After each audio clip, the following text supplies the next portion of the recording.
InsyaAllah, besok Papa tak ada Nanti jaga rumah baik-baik tau. Besok Papa tak ada tau. Macam jaga rumah dia tau. Jaga anak-anak tau. Jaga rumah. Rumah kena bersih. Tak mau degil-degil. Baby. Baby, insya Papa tak ada tau. Jaga rumah Tak mau degil-degil tau. Tak mau gaduh-gaduh. Nanti buat hal masing-masing je. Cuma apa sama tau. Tak mau gaduh-gaduh tau. Besok jaga rumah tak mau gaduh-gaduh tau.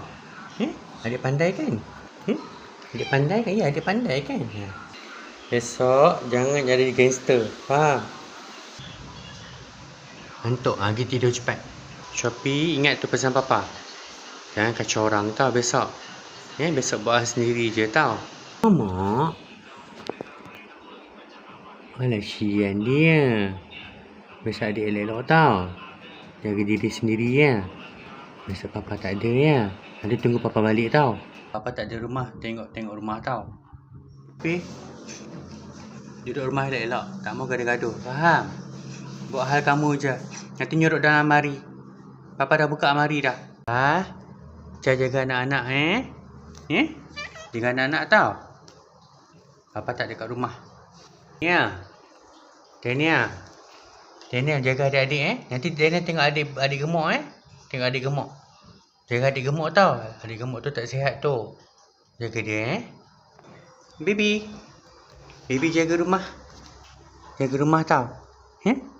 Jaga rumah. Jaga rumah. Jaga rumah elok-elok. Nanti Papa balik, Papa nak tengok rumah bersih tau. Adik duduk elok-elok Adik tak mau gaduh-gaduh tau. Kalau orang gaduh-gaduh, adik lari tau. Abu? Jaga rumah elok-elok. Tak mau gaduh-gaduh. Kalau Papa tak ada, tidur je. Nanti tidur je. Tau? Tidur je. Nanti tidur. Makan, tidur, berak, kencing, tidur, makan, tidur, makan, tidur, makan, tidur. Faham? Mel? Tak mau gaduh-gaduh. Duduk buat hal kamu je. Nanti lari dalam bilik. Faham? Bilik ada banyak bilik. Semua bilik terbuka.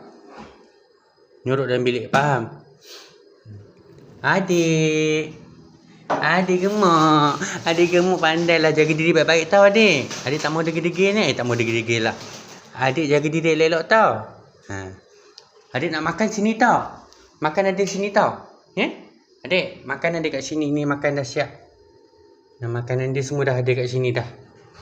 Nanti makan je Papa nak pergi ni. Bye-bye.